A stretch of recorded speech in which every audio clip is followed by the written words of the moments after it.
Well, good evening, YouTube. Welcome back. I am so happy to see everyone. Tonight, I will be playing some excerpts from an interview I did with my childhood friend. She's my best friend all through elementary school. Um, so, some of you are new to this channel. So, if you are new to my channel, thank you so much for joining. I know a lot of times people ask individuals to like their like their videos and to subscribe to the channel as soon as they air.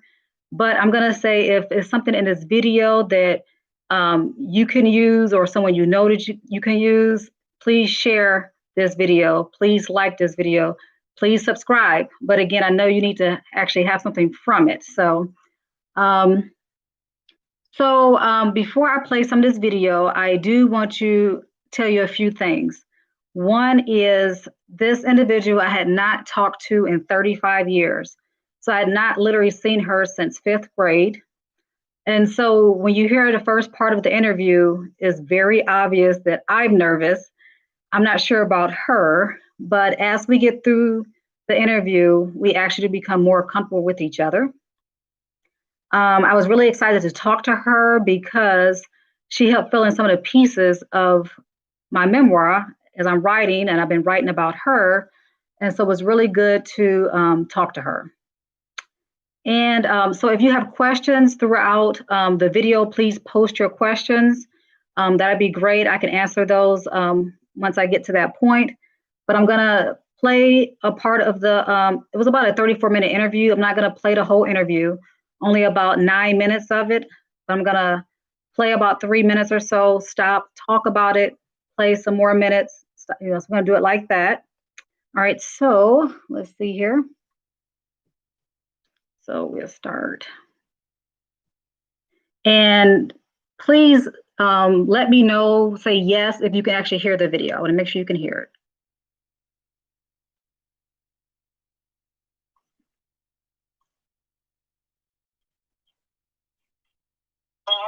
Hey, how you doing? Good, yourself? Good, this is Ella. Hey, Ella. Hey, did I catch you at an okay time? Yeah, that's fine. Oh, okay, I know you said you were off today? Yeah. Oh, cool. Yes, I know my message to you might have been kind of weird, but I'm writing this memoir. I'm working on a memoir. I've been working on it for a few years, and I just really got back into it. And I talk about you in it, and I don't mention your name or anything like that, mainly because you're like the only friend I remember having in elementary school. Okay. So it's just kind of odd. So I know it's been a long time. I mean, I'm 45, so I know you got to be around the same age. Yeah. So I just don't know if you remember like anything like about me, about our friendship. That would be great if you can remember anything. And like I said, I've talked to some people, they're like, it was so long ago. Like I kind of remember this. So I do. I mean, it's totally fine if you're like, oh, I don't remember certain things. I remember we were really, really cool. Our mama did my good stand together. They did not? Did not. They both thought we were bad influences on each other. Okay. Why do you think they thought that? I think we got in trouble a couple of times at school. Talking too much, playing across the class. I remember we was in the fifth grade together, and Miss Ellis put us both in a corner, each side. So we used to tap the floor, kind of make noise, get each other attention. Just continue to be silly. I do remember Miss Sellers because she was a black lady, right? Wasn't she a black teacher? And I remember, I don't know if we were in fourth grade together, but I do remember, I think our fourth grade teacher was Miss Garrett. Like, I think her name was Miss Garrett or something like that, but she was black as well. But those are only two teachers I really remember. In my first grade, she was a really old lady, the first grade teacher. I can't remember her name, but I remember she was really old. Huh. So you lived in the town in the Calumet townhouses as well. Did you live in the same townhouses I lived in? Yeah. Because you're like around a lot around the corner. I was in the. Okay. Wow. So I'm going to pause right there. So as you can hear rather, when the phone call started, I talk fast. Some of you know me, and some of you who don't know me, you will realize I am a fast talker. So at the beginning of the interview, I was like pretty nervous because I had not talked to her like in 35 years. When I contacted her initially to do the interview, I sent her a message on Facebook. We became Facebook friends a little over a year ago. And literally last week, I said, hey, I'm writing a memoir. I want to interview you. I said, you're the only person I really remember hanging out with in elementary school. And I said, I want to interview you. And she said, okay. So we exchanged phone numbers. We never talked before. This time you're hearing right now. It was our first time talking. And so it was really interesting. And even hearing her voice, it just took me back. So some of the things she said was that our moms didn't like us playing together. I didn't remember that. And she went on to talk about some instances where she came to my house to see if I can come outside. My mother said no. She told me about a time she remember I came to her house because she lived right around the corner from me in another townhouse. And she said she remember I came to the door and I said, hey, can so-and-so come outside? And her mom was like, no, she's busy. And she said, I remember looking out the window at you, wished I can come outside and play with you. So I was like, wow. And so it sounds like we got into some trouble in fifth grade. When I talk about that time in my life, I do talk about getting in trouble in school. And I remember getting in trouble in school quite a bit. And once you read the book, you'll know some of those reasons. But I didn't remember her and I getting split up and getting in trouble in school. Just didn't remember that at all. So I'm going to play the next part. And so this second part is interesting because I remember when I talk in my memoir about this individual and I coming to school on Mondays and like showing our marks and bruises that we had gotten from our mothers over the weekend. And that's one thing I definitely remember us doing in elementary school. But I didn't want to just come out and ask her like, "Hey, did your mother abuse you too?" And so I wasn't quite sure how to ask her that question. So you'll hear how I kind of asked it and what her response was to this. So let me play the next part.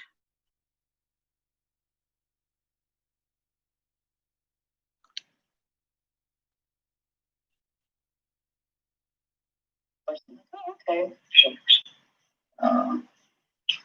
So yeah, I definitely do appreciate it. So I do have one memory of us, and I could be totally off, but I do remember us like maybe it was somebody else, maybe it was, but I don't really remember interacting with anybody else in school besides you. Like short, like looking at each other's arms and legs and stuff. Because I mean, if you remember, my mother was very abusive towards me, physically abusive. Yeah. I don't know if you remember that or not. Yeah, I remember. So, yeah, so I just remember somebody else having a similar experience. And maybe it wasn't you, maybe it was somebody else. But no, yeah, it was me. My mom used to beat me to death in there too. Yeah, everything was a little bit. We used to, sit back and talk about our war days. Mm-hmm. I used to wonder why our mama was so mean to us. You didn't like it there. I do remember that. So like, I think I graduated. I think I graduated from Edmonton. So I do remember graduating from Edmonton. We were in fifth grade together, so we must have. And I went to the school up the street. Was it James Cousins? Okay, yeah. Where did you go to middle school? I went to Bobby, and she put me in foster care after we graduated. About July, the 1st of July. She took me to the little center and dropped me off there, and we needed a break from each other. And I ended up in foster care for 7th grade. 8th grade, I came back home. And went to a private school for a year, and then went to Murray for 9th grade. Where for 9th grade? Right. Oh, right. Okay. So I do vaguely remember you like disappearing, and I was like, I remember, I don't really remember seeing you after 5th grade, and I always wondered like, where did she go? And I remember when I first went really on Facebook, I was looking for you, but I was spelling your last name wrong, so I was like, where is she? And I finally found you one day, and that's when I sent you a request. But so you able to put you in foster care, okay? And I got placed back in foster care. I was in foster care when I was real little. But I got placed in foster care, I think it was like 7th grade. And then I never came back. So but I do remember you just disappearing. I didn't really remember what happened to you. So but I guess by the time you came back I was gone. So and you came. But your mom stayed down here for a long while. Yeah, my mother was there even after. I got ended up getting married like really young. I got married right after high school, and before I got married, she was still living in the same that she was still living there, and she was there up until maybe I had my second son. Cause I left Detroit, and like what year did I leave Detroit? I left Detroit in like '99. So she lost the place so she probably lost the place like in '97. So yeah, she was there up. I was out of high school, I had graduated. I was at least 20 and she was still living there.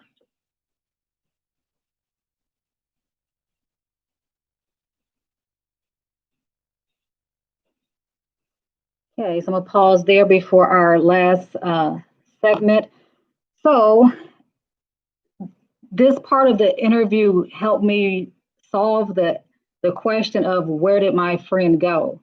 Because I remember like her just disappearing. I didn't know what happened to her. And then a couple years later, I went back into foster care. And so I just never saw her again, never talked to her again until the day I did this interview. And so I didn't know that people can just put their kids in foster care. So that was really interesting to hear that her mother just dropped her off and put her in foster care. Her mother said they needed a break from each other. And going back to that first part of the interview when she said our parents didn't want us hanging out together, they thought we were bad influences.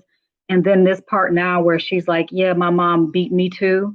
That was me who would meet you in the bathroom on Monday mornings and show our bruises and talk about our war wounds, I think is what she said. I'm wondering, was it really a matter of us being a bad influence on each other, or our mothers knew what they were doing to us and they didn't want us to find out what each other was? I don't know. But so I guess it's something we might not ever know, maybe. But so I'm gonna play the last part.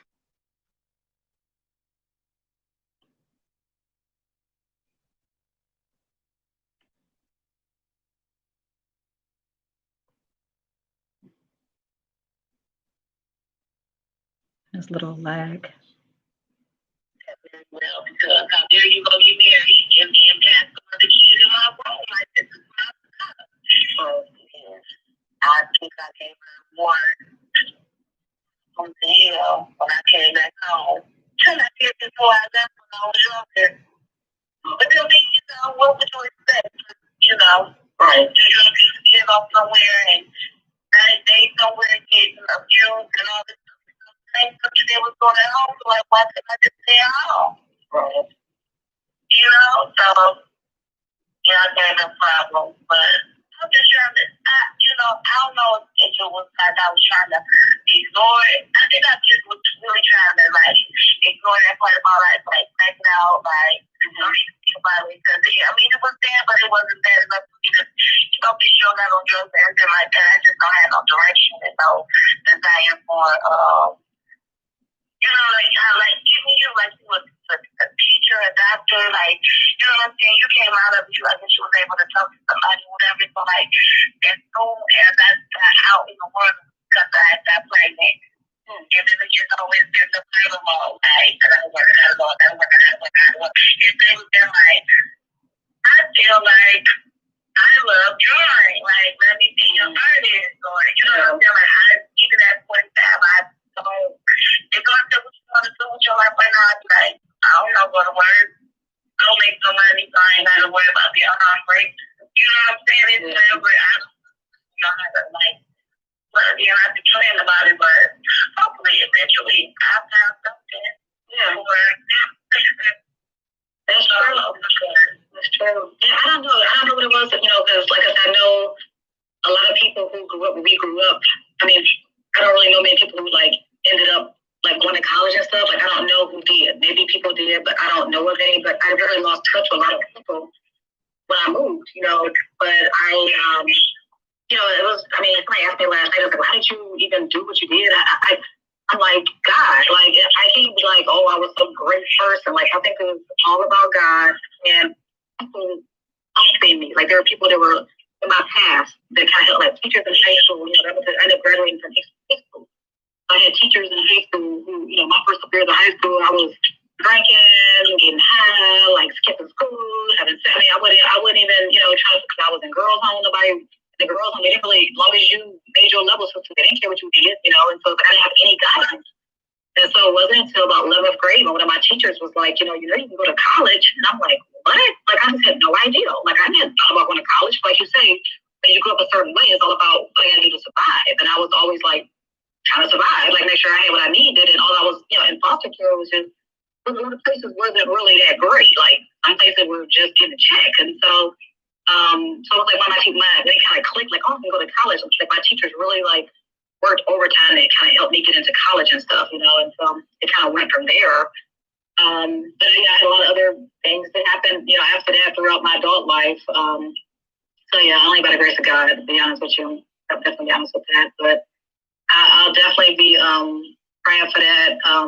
Because you know, kids who live the life we did, when you grow up as adults, like it always affects you. I mean, even though on the outside things look a certain way, like I look at you, you seem happy, you work in, and I see you have plenty of work, and you know, but it's still like that piece where it's like, you know, you still have, you know, and I tell people, I was like, yeah, I still have that, like, you see the outside, you don't see me, you know, on the inside, so, you know. But yeah, I definitely appreciate this conversation. Has been very helpful. It's not really me filling some pieces because when I write about you, I was like, she just disappeared. Like that's the memory I had. She just disappeared. I was like, I don't know what happened to her. That's basically I ended the story. I don't know what happened to her.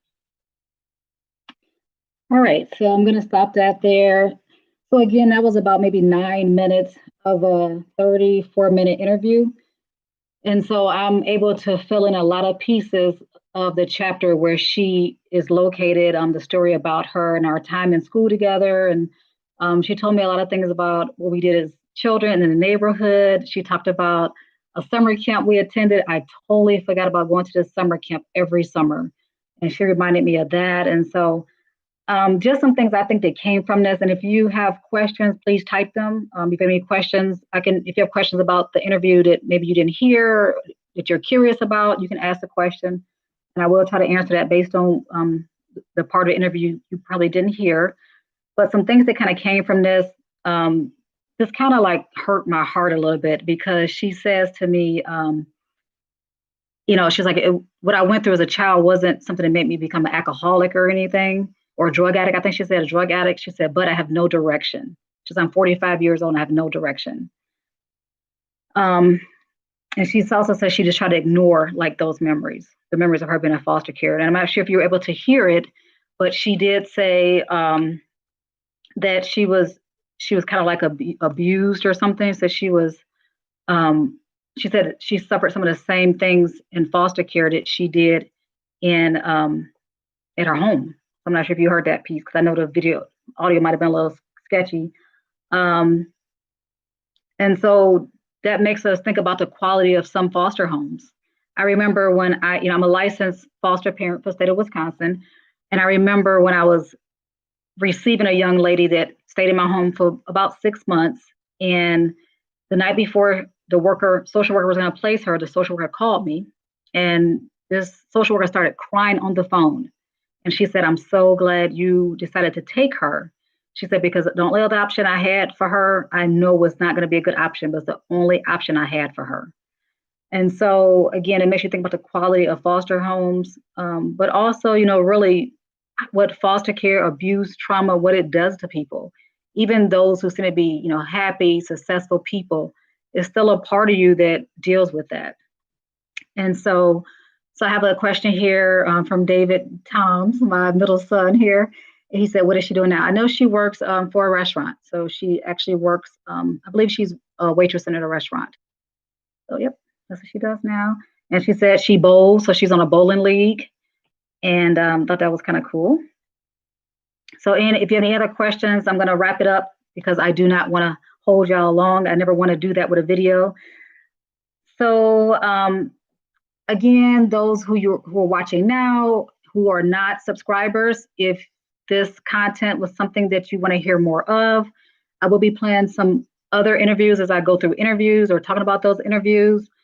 If it's something you're interested in, please subscribe, please like, please comment. If you have comments, please do that. That helps this channel. Also, the next video I post will be on Wednesday, and the title of that video is "The Struggle is Real." And in that video, I am talking about the top 3 struggles I'm having right now with this memoir, the top 3 struggles I'm having writing the memoir. So please log in for that video on Wednesday. Also, if you can comment about things you want me to talk about. So if there's some things in particular you want me to do videos on, comment about that. We can see about that. I can answer your questions. All right. So thank you again for joining tonight. This is just one piece of this journey I'm taking in regards to writing this memoir. I'm relying a lot on interviews that I'm doing with individuals to help fill in some of the gaps of my memory, because I want this book to be authentic as possible. And so I am relying on some others to jog my memory, which has definitely happened when I did this interview last week. So thank you so much. Until next time, have a good evening.